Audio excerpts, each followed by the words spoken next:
Assalamualaikum warahmatullahi wabarakatuh. Sebelum Abu Salamah mengembuskan napas terakhir, ia menggenggam tangan Sayyidah Ummu Salamah erat. Matanya memancarkan ketenangan seorang mukmin yang tahu kemana arah pulangnya. Di sela napasnya yang berat ia berucap, "Aku telah mendengar Nabi bersabda, siapa yang tertimpa musibah lalu mengucapkan Inna lillahi wa inna ilaihi rajiun. Allahumma ajirni fi musibati wa akhlif li khairan minha. Maka Allah akan memberinya ganti yang lebih baik dari musibahnya." Setelah itu tangannya melemah, tubuhnya tak bergerak lagi. Sayyidah Ummu Salamah memeluk jenazah suaminya dalam diam. Tak ada jeritan, hanya air mata yang menetes perlahan dari kelopak matanya yang sembab. Ia mengulang kalimat yang pernah diajarkan sang Nabi Shallallahu Alaihi Wasallam itu, walau dalam hatinya muncul penolakan. Adakah yang lebih baik dari Abu Salamah? Tapi ia tetap membaca doanya dengan sepenuh keikhlasan. Hari-hari setelah itu, rumah mereka terasa sunyi. Anak-anak yang masih kecil menangis setiap malam, dan Sayyidah Ummu Salamah memeluk mereka satu-satu. Ia tak mengizinkan dirinya larut dalam kesedihan. Ia tahu bahwa sabar bukan berarti tidak menangis, tapi tidak menyalahkan takdir Allah. Ia pernah mendengar Nabi bersabda, "Sungguh menakjubkan urusan orang beriman. Segala urusannya adalah baik. Jika mendapat nikmat, ia bersyukur. Jika tertimpa musibah, ia bersabar. Dan itu hanya bagi orang beriman." Namun luka dalam hatinya tetaplah nyata. Abu Salamah bukan hanya suaminya, tapi juga sahabat dalam hijrah, teman seperjuangan, dan lelaki pertama yang membawanya menuju Islam. Kenangan mereka bersama dari Makkah ke Madinah, dari luka hijrah yang memisahkan hingga menyatukan kembali, semuanya masih hidup dalam benaknya. Ia merasa setengah jiwanya pergi bersama kepergian Abu Salamah. Tapi hari-hari terus berjalan. Ia tak berhenti berdoa dengan kalimat itu, karena ia yakin pada janji Allah. Dan barangkali kamu membenci sesuatu padahal itu baik bagimu, dan barangkali kamu menyukai sesuatu padahal itu buruk bagimu. Allah mengetahui, sedang kamu tidak mengetahui. Quran Surat Al-Baqarah ayat 216. Beberapa sahabat mendatangi rumahnya menyampaikan belasungkawa. Beberapa datang dengan niat melamar. Ummu Salamah adalah wanita cerdas, keturunan bangsawan Quraisy, serta dikenal sabar dan alim. Tapi ia menolak dengan lembut, menyatakan bahwa hatinya belum siap dan bahwa anak-anaknya masih kecil. Ia menjaga kehormatannya, sebagaimana diajarkan oleh Nabi Muhammad SAW, bahwa wanita adalah perhiasan dunia, dan sebaik-baik perhiasan adalah wanita syalihah. Sampai pada suatu hari, berita itu sampai di telinganya. Nabi Muhammad SAW mengutus seseorang untuk meminangnya. Sayyidah Ummu Salamah diam lama. Ia tidak menjawab langsung. Dalam hati ia merasa tak pantas. Ia adalah seorang janda beranak 4. Usianya tidak lagi muda. Ia memikirkan keberadaan anak-anaknya. Ia merasa memiliki banyak kekurangan. Tapi ketika ia menyampaikan keraguannya itu, Nabi Muhammad SAW menanggapi dengan lembut dan menyejukkan, "Engkau adalah wanita yang memiliki banyak keutamaan, dan anak-anakmu adalah bagian dari keluarga Rasulullah." Kalimat itu membuat hatinya goyah. Bukan karena pujian, tapi karena kasih yang tulus terpancar dalam perkataan sang Nabi. Sayyidah Ummu Salamah pun akhirnya menerima lamaran itu. Pernikahan mereka dilangsungkan dengan sederhana, tapi penuh keberkahan. Anak-anaknya disambut hangat dalam rumah tangga Nabi, dan dirinya pun menjadi bagian dari Ummahatul Mukminin, istri-istri Nabi yang dimuliakan Allah. Dari tangis duka, kehidupannya berubah menjadi jalan cahaya. Ia tak hanya menjadi pendamping manusia termulia, tapi juga penjaga warisan ilmu dan akhlak Rasulullah SAW. Namun bukan berarti hidupnya tanpa ujian. Dalam rumah tangga Nabi ada istri-istri lain. Ada perbedaan sifat, ada kecemburuan manusiawi, ada adab dan kesabaran yang harus dijaga. Tapi Sayyidah Ummu Salamah selalu kembali pada satu hal. Ketenangan hatinya berasal dari keimanan, bukan dari pengakuan orang lain. Ia tahu kedudukannya bukan sekadar sebagai istri Nabi, tapi sebagai hamba yang sedang diuji kemuliaannya oleh Allah. Malam itu, setelah semua anak-anak tertidur dan rumah menjadi hening, Sayyidah Ummu Salamah duduk di sisi lampu minyak yang nyalanya mulai meredup. Ia membuka mushaf, membaca ayat-ayat yang dahulu dibacakan oleh Abu Salamah, dan kini dibacakan oleh Nabi Muhammad SAW dalam rumah yang sama. Hatinya bergetar, bukan karena rasa bangga, tapi karena rasa takut. Mampukah ia menjaga amanah ini sampai akhir hayat? Lalu ia memejamkan mata sejenak, mengingat doa yang dahulu ia ucapkan di atas tubuh suaminya. Ya Allah, gantilah untukku yang lebih baik dari dia. Ia tak menyangka bahwa jawabannya adalah Rasulullah. Namun di dalam dadanya masih ada sesuatu yang terasa belum selesai. Bukan karena menyesal, bukan karena ragu, tapi karena ia tahu menggenggam cahaya juga berarti menanggung tanggung jawab yang tak ringan. Dan esok hari akan datang ujian baru yang diam-diam mulai mengetuk pintu jiwanya. Dan esok hari akan datang ujian baru yang diam-diam mulai mengetuk pintu jiwanya. Sayyidah Ummu Salamah membuka matanya saat fajar menyingsing. Wajahnya tenang, namun pikirannya dipenuhi kesadaran bahwa peran barunya bukan sekadar menjadi istri Nabi Muhammad SAW, tapi penjaga hikmah dalam rumah tangga yang menjadi pusat risalah akhir zaman. Di dalam rumah Nabi, setiap hari adalah pelajaran. Ada istri-istri lain dengan keutamaan masing-masing. Namun yang membuat Sayyidah Ummu Salamah berbeda adalah ketenangan dan kejernihan pikirannya. Ia jarang bicara jika tak diminta, tapi saat ia menyampaikan pendapat, kalimat-kalimatnya seperti anak panah yang tepat menembus sasaran. Nabi Muhammad SAW sangat menghargainya. Dalam satu riwayat, ketika Nabi berdiskusi dengan para sahabat, beliau kadang menoleh kepada Sayyidah Ummu Salamah dan bertanya, "Bagaimana menurutmu?" Dan wanita itu menjawab dengan hati-hati tetapi tegas. Ia tidak pernah melampaui batas adab. Ia tahu bahwa menjadi bagian dari keluarga Nabi bukan berarti berhak atas segalanya. Tapi justru sebaliknya, mereka yang paling dekat harus menjadi yang paling siap menanggung amanah. Kecerdasan Sayyidah Ummu Salamah paling terasa ketika perjanjian Hudaibiyah. Perjanjian itu tampak berat bagi para sahabat. Mereka sudah bersiap untuk umrah, tetapi harus kembali tanpa memasuki Makkah. Banyak di antara mereka yang kecewa, bahkan bingung harus bagaimana bersikap. Nabi Muhammad SAW memerintahkan para sahabat untuk menyembelih hewan kurban dan mencukur rambut sebagai tanda tahallul dan ketaatan, meskipun belum masuk kota suci. Namun, tak seorang pun bergerak, bukan karena membangkang, tapi karena hati mereka diliputi keraguan. Nabi masuk ke dalam tenda dengan wajah penuh kesabaran. Di sanalah Sayyidah Ummu Salamah duduk menunggu dan melihat kegelisahan di mata suaminya. Tanpa bicara panjang, ia berkata lembut, "Wahai Rasulullah, keluarlah. Jangan bicara sepatah kata pun kepada mereka. Sembelihlah hewanmu, lalu cukurlah rambutmu. Maka mereka akan mengikutimu." Nabi Muhammad SAW mengangguk. Beliau mengikuti saran itu. Dan benar, begitu para sahabat melihat Nabi melakukannya, mereka pun segera bergegas melakukannya juga. Dalam satu keputusan sunyi, Sayyidah Ummu Salamah telah menyelamatkan suasana yang nyaris berubah menjadi fitnah. Sejarah mencatat bukan hanya tindakan Nabi yang bijak, tetapi juga suara lembut di balik tenda itu. Suara seorang istri yang memahami kapan harus berkata dan apa yang harus disampaikan. Para sahabat wanita pun sangat menghormatinya.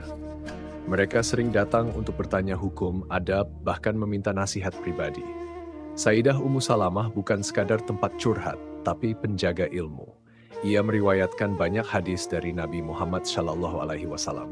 Dalam Sahih Bukhari dan Sahih Muslim, namanya disebut berkali-kali sebagai perawi hadis yang terpercaya. Dalam satu hadis riwayat Bukhari, disebutkan bahwa Sayyidah Ummu Salamah bertanya kepada Nabi tentang wanita yang keluar haid saat sedang berpuasa. Pertanyaannya cermat dan memudahkan pemahaman bagi banyak muslimah. Ia tak hanya menyerap ilmu, tapi juga menyampaikannya dengan akal dan adab. Ketika sahabat laki-laki enggan bertanya kepada Nabi karena malu, seringkali mereka menitipkan pertanyaan kepada istrinya. Dan Sayyidah Ummu Salamah akan menyampaikannya dengan cara yang tepat dan tidak mempermalukan siapapun. Di dalam rumah Nabi, ketika terjadi perbedaan antara istri-istri, Sayyidah Ummu Salamah sering menjadi penengah. Ia tidak suka memperkeruh suasana. Bila ada kecemburuan antar istri, ia memilih diam atau menenangkan. Namun itu bukan berarti ia tidak pernah merasa cemburu. Ia pun manusia biasa. Tapi ia punya satu kelebihan, kemampuan menahan diri dan berpikir panjang. Dalam hadis riwayat Ahmad disebutkan bahwa ketika istri-istri Nabi merasa iri terhadap hadiah yang lebih banyak datang ke rumah Sayyidah Aisyah, maka Sayyidah Ummu Salamah yang menyarankan agar hal itu dibicarakan baik-baik, bukan dengan amarah. Hari-hari terus berlalu. Rumah Nabi menjadi pusat ilmu, pusat wahyu, dan pusat teladan bagi umat. Dan di salah satu sudut rumah itulah Sayyidah Ummu Salamah duduk, mendengarkan, mengingat, dan menyimpan semuanya dalam hatinya. Tapi ia juga tahu, tidak semua hal bisa ditata dengan hikmah. Ada waktu-waktu di mana kejujuran terasa menyakitkan. Ada keputusan yang tidak bisa diselesaikan dengan saran. Ia mulai merasa bahwa tanggung jawabnya bukan hanya sebagai istri, tetapi sebagai saksi dari perjalanan risalah yang sedang menuju ujungnya. Dan malam itu, ia duduk sendirian di serambi rumah. Udara Madinah terasa dingin. Bintang di langit tampak redup. Ia memeluk lututnya sambil menatap langit, merenungi satu pertanyaan yang diam-diam muncul dalam hatinya. Jika aku pernah menyelamatkan suasana di Hudaybiyah, apakah aku akan sanggup menyelamatkan hatiku sendiri saat ujian yang lebih besar datang nanti? Pertanyaan itu belum ada jawabannya. Tapi di balik keheningan malam, angin yang lembut seakan membawa bisikan bahwa hikmah sejati bukan diucapkan, tapi dibuktikan. Dan Sayyidah Ummu Salamah akan segera menghadapinya. Jika aku pernah menyelamatkan suasana di Hudaybiyah, apakah aku akan sanggup menyelamatkan hatiku sendiri saat ujian yang lebih besar datang nanti? Pertanyaan itu belum dijawab malam itu. Tapi tidak butuh waktu lama, Sayyidah Ummu Salamah mulai merasakan bagaimana dunia berubah setelah Nabi Muhammad SAW wafat. Tangisan para sahabat pecah di Madinah. Tidak ada lagi wahyu yang turun. Tidak ada lagi suara lembut Nabi di Masjid Nabawi. Dan Sayyidah Ummu Salamah yang telah hidup di balik tabir bersama manusia paling mulia, kini tinggal bersama kenangan dan tanggung jawab yang jauh lebih berat dari sekadar menjadi istri, yaitu menjadi penjaga warisan. Ia tidak keluar rumah untuk mencari kemasihuran. Tapi banyak yang datang ke rumahnya untuk mencari cahaya. Para sahabat dan tabi'in berdatangan. Mereka duduk dengan sopan, mencatat kata demi kata yang disampaikan Sayyidah Ummu Salamah. Ia menyampaikan hadis, menjawab pertanyaan, dan menceritakan bagaimana kehidupan Nabi Muhammad SAW dalam rumah. Cara beliau bersikap, mendidik, mencintai, dan memuliakan istri-istrinya. Hadis-hadis tentang akhlak Nabi dalam kehidupan rumah tangga banyak yang diriwayatkan oleh Sayyidah Ummu Salamah. Salah satunya, Nabi biasa membantu pekerjaan rumah tangga, memerah susu, dan menjahit bajunya sendiri. Ia tidak hanya menghafal, tetapi menyaksikan langsung dengan mata kepala dan hatinya. Dalam suasana penuh gejolak, ketika banyak orang mulai berebut kekuasaan setelah Nabi wafat, Sayyidah Ummu Salamah memilih diam. Ia tidak ikut campur dalam urusan politik. Ia menyaksikan fitnah besar pecah di kalangan umat Islam.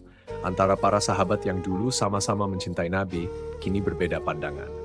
Namun ia tetap berada di rumah, mengajarkan ilmu dan menjaga lisannya. Sebab ia tahu satu kata dari dirinya bisa memicu gelombang. Maka ia memilih sabar. Wahai orang-orang yang beriman, bersabarlah dan kuatkanlah kesabaranmu, dan tetaplah bersiap siaga di perbatasan, serta bertakwalah kepada Allah agar kamu beruntung. Ia memegang ayat itu dalam diam. Di masa fitnah, Sayyidah Ummu Salamah menjadi suara keseimbangan. Ketika sebagian wanita kebingungan dengan hukum syariat, ia menjelaskannya dengan tenang. Ketika anak-anak muda terseret emosi karena isu-isu yang mereka dengar, ia mengingatkan untuk kembali kepada Al-Quran dan Sunnah. Ia menolak terlibat dalam ketegangan antara Sayyidina Ali dan pihak lain. Ketika beberapa tokoh besar datang memintanya memihak, ia menjawab dengan kalimat yang menusuk. Aku telah mendengar Nabi bersabda, akan terjadi fitnah. Orang yang duduk lebih baik daripada yang berdiri lebih baik daripada yang berjalan lebih baik daripada yang berlari. Aku memilih duduk. Itulah bijaknya Sayyidah Ummu Salamah. Ia tidak hanya memegang ilmu, tetapi mengamalkannya dengan hikmah. Ia tahu waktu untuk bicara dan waktu untuk diam. Bukan berarti ia tidak merasa sakit melihat sesama muslim saling berselisih. Tapi ia tahu bahwa memperkeruh keadaan bukan solusi. Maka ia menguatkan diri untuk menjadi penyambung suara Nabi, bukan penyambung kabar politik. Di malam-malam yang sunyi, ia masih menyalakan pelita kecil di rumahnya. Lalu duduk menyendiri, membuka lembaran mushaf, dan merenungi satu demi satu ayat yang dulu ia dengar dibacakan langsung oleh Nabi Muhammad SAW. Ada rasa rindu yang dalam. Tapi lebih dari itu, ada rasa tanggung jawab yang tidak boleh diabaikan. Ia tidak bisa menangis terlalu lama, karena terlalu banyak orang yang menggantungkan ilmunya padanya. Terkadang para sahabat wanita datang menangis. Mereka menceritakan betapa beratnya menjadi muslimah di tengah kekacauan. Sayyidah Ummu Salamah mendengarkan, memeluk mereka dan menjawab dengan lembut, "Di zaman kami juga menangis. Tapi kami tidak menyerah. Kita bukan hanya umat Nabi, kita juga pewarisnya." Ia mengajarkan bahwa menjadi wanita bukan berarti diam dalam kebodohan, tapi tetap tenang dalam ilmu. Ia menyampaikan hadis tentang wanita-wanita mulia dan bagaimana Nabi Muhammad SAW memuliakan istri, anak perempuan, bahkan budak wanita. Di masanya, ia menjadi benteng moral dan adab bagi kaum wanita. Tak pernah ada kalimat kasar keluar dari lisannya. Bahkan saat disakiti oleh ucapan orang yang tidak memahami ilmunya, ia hanya menjawab, "Aku akan menjawab dengan apa yang telah diajarkan suamiku padaku." Hidupnya menjadi cermin, rumahnya menjadi madrasah, ucapannya menjadi warisan. Namun jauh di dalam hatinya ada satu kekosongan yang tidak bisa diisi oleh siapapun. Ia menjaga keteguhan dalam wajah. Tapi saat ia sendiri, ia sering bertanya dalam doa, "Ya Allah, aku telah menjaga ilmu yang diajarkan kekasih-Mu. Tapi apakah aku mampu mempertahankannya hingga akhir hayatku?" Sebab ia tahu, menjaga ilmu lebih berat dari menghafalnya. Dan waktu terus berjalan. Suara di luar rumahnya makin bising, dunia berubah, fitnah merajalela. Dan di malam yang paling sunyi, di sudut rumah yang mulai menua, Sayyidah Ummu Salamah masih duduk di atas sajadah, memegang mushaf yang sama, mengulang doa yang sama, sambil bertanya dalam diam, apakah kelak umat ini masih akan mengenang siapa yang menjaga warisan Nabi saat semua sibuk mencari kemenangan dunia? Apakah kelak umat ini masih akan mengenang siapa yang menjaga warisan Nabi saat semua sibuk mencari kemenangan dunia? Pertanyaan itu terus bergema dalam hati Sayyidah Ummu Salamah, tapi ia tak lagi mencari jawabannya dari suara manusia. Usianya kini sudah jauh dari masa muda, rambutnya memutih, kulitnya mengendur, tapi cahaya di wajahnya tetap teduh. Di balik sorot matanya ada kedalaman yang tak bisa dijelaskan dengan kata. Ia tahu waktu sudah mendekat. Hari-harinya kini dipenuhi dengan zikir dan tafakur. Ia sering duduk di dekat jendela rumahnya, menghadap ke arah Masjid Nabawi. Tempat itu kini ramai oleh para sahabat muda, para penghafal Quran, dan penuntut ilmu. Ia tak lagi berjalan sejauh dulu, tapi pikirannya masih tajam, lisannya masih fasih, dan hatinya tetap lapang. Di antara zikir yang paling sering ia ulang, ada satu doa yang dahulu dia dengar langsung dari lisan Nabi Muhammad SAW. Doa itu sederhana tapi terasa dalam. Ya Allah, akhirkan hidupku dengan husnul khatimah. Ia mengulang doa itu dalam setiap sujudnya, dalam setiap keheningan malam, dalam setiap napas yang kini terasa mulai berat. Beberapa orang masih datang ke rumahnya, para wanita, para pemuda, bahkan anak-anak. Mereka mendengarkan nasihatnya yang tidak pernah panjang tapi selalu menggetarkan. Ia sering berkata, "Jagalah agamamu, karena kalau agama kalian rusak, tidak ada lagi kehormatan yang tersisa." Satu kali seorang wanita muda menangis di hadapannya. Ia merasa gagal menjadi istri yang baik, gagal menjaga hati suaminya. Sayyidah Ummu Salamah menatapnya lama lalu berkata, "Kemenanganmu bukan ketika suamimu kembali, tapi ketika kamu tetap kuat di jalan Allah, meski tak ada yang memelukmu. Itulah kekuatan seorang wanita beriman." Ia berbicara seperti itu bukan karena membaca buku, tapi karena telah menjalaninya. Ia pernah jadi janda, pernah mengasuh anak-anak sendirian, pernah menahan cemburu, pernah merasakan sunyi, tapi ia tak pernah menyerah. Dan di akhir usianya ia tak ingin dikenang karena menjadi istri Nabi semata. Ia ingin dikenang sebagai hamba Allah yang tetap istiqamah hingga akhir. Waktu berlalu, hari berganti, tubuhnya mulai melemah, kakinya kadang gemetar saat berdiri. Tapi ia masih salat meski harus duduk, ia masih berpuasa meski hanya mampu dengan sahur seadanya. Dan ia masih menasihati meski suaranya tak lagi sekuat dulu. Suatu malam, udara Madinah terasa lebih dingin dari biasanya. Angin berembus lembut masuk dari celah jendela. Sayyidah Ummu Salamah duduk di atas sajadahnya lebih lama dari biasanya. Ia tidak tidur. Ia hanya memandangi langit malam yang gelap namun penuh bintang. Matanya berkaca-kaca, tapi senyumnya tetap ada. Ia tahu, ajal bukan tamu yang datang dengan bunyi keras. Ia datang diam-diam, seperti bisikan. Tapi bukan bisikan yang menakutkan. Justru terasa seperti panggilan yang lembut. Dan malam itu, panggilan itu terasa sangat dekat. Sayyidah Ummu Salamah memejamkan mata. Ia mengingat seluruh hidupnya, dari masa kecilnya di Makkah, hijrah yang memisahkan dirinya dari anak dan suami, duka atas wafatnya Abu Salamah, harapan yang datang dalam bentuk doa, pernikahannya dengan Nabi Muhammad SAW. Perjalanan panjang sebagai istri, ibu, guru, dan saksi sejarah. Ia tidak melihat hidupnya sebagai rangkaian ujian, tapi sebagai rangkaian hadiah dari Allah. Ia pernah mencintai, pernah kehilangan, pernah mengabdi, dan kini sedang bersiap untuk pulang. Tiba-tiba, tubuhnya bergetar kecil. Ia menyandarkan diri ke dinding, napasnya sedikit berat. Tapi tidak ada rasa takut di wajahnya, tidak ada kepanikan. Ia tidak menjerit, tidak meminta bantuan. Ia hanya berzikir lirih. La ilaha illallah, Muhammadur Rasulullah. Pelita di sudut kamar mulai meredup. Bayangan di dinding menari pelan. Waktu terasa melambat. Dan dalam keheningan itu, Sayyidah Ummu Salamah masih memegang tasbihnya, tangannya gemetar, tapi genggamannya erat. Ia tidak tahu apakah malam itu adalah malam terakhir. Tapi ia tahu bahwa waktunya sudah dekat, dan itu cukup. Karena ia telah bersiap. Namun sebelum fajar menyingsing, ia membuka mata sekali lagi. Lalu memandang langit-langit rumahnya yang sunyi. Napasnya belum berakhir. Tapi hatinya sudah pasrah. Dan dengan suara lirih, ia berucap, "Ya Allah, jika ini saatnya, maka terimalah aku dengan keridhaan-Mu. Tapi jika belum, maka izinkan aku menyampaikan satu pesan lagi. Pesan yang belum ia ucapkan. Pesan yang belum sempat ia titipkan untuk wanita-wanita setelahnya, untuk umat yang masih akan datang. Pesan menolak ditiskan sebenar-benar habis. Ya Allah, jika ini saatnya, maka terimalah aku dengan keridhaan-Mu. Tapi jika belum, maka izinkan aku menyampaikan satu pesan lagi." Itulah kalimat terakhir yang terucap dari lisan Sayyidah Ummu Salamah malam itu. Suaranya lirih, penuh penghambaan. Ia tidak lagi meminta panjang umur, hanya memohon akhir yang baik. Dan Subhanahu wa Ta'ala Maha mendengar. Beberapa jam kemudian tubuhnya melemah. Ia bersandar di dinding rumahnya yang sederhana, tak jauh dari Masjid Nabawi. Tangannya masih menggenggam tasbih kecil, yang manik-maniknya telah pudar karena sering disentuh. Matanya perlahan terpejam dan senyum tipis menghiasi wajahnya. Zikir terus keluar dari bibirnya, meski sangat pelan. Telinganya seakan masih bisa mendengar lantunan ayat suci yang dulu dibacakan Nabi Muhammad SAW. Ia tidak menggeliat, tidak gelisah.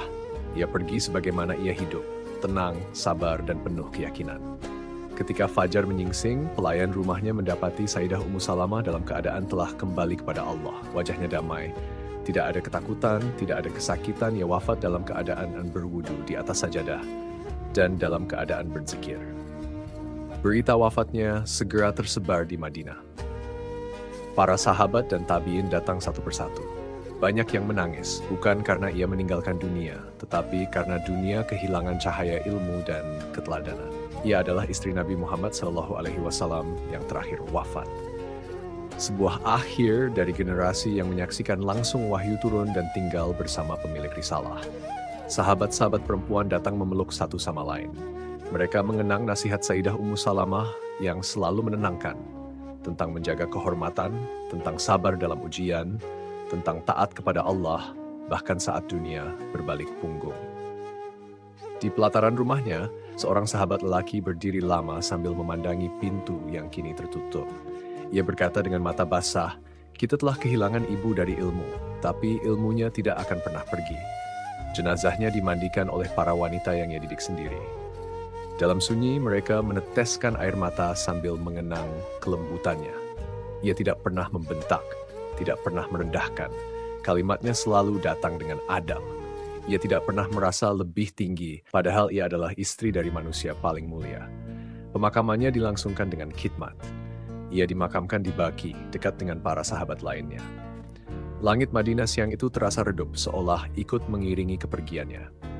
Beberapa sahabat berdiri di sisi liang lahat membacakan doa dengan suara bergetar. "Ya Allah, ampuni Ummu Salamah, lapangkan kuburnya, terangi dengan cahaya dari sisimu. Sungguh ia telah menjaga agamanya dengan sabar, menyampaikan ilmunya dengan amanah, dan hidup dalam keteladanan."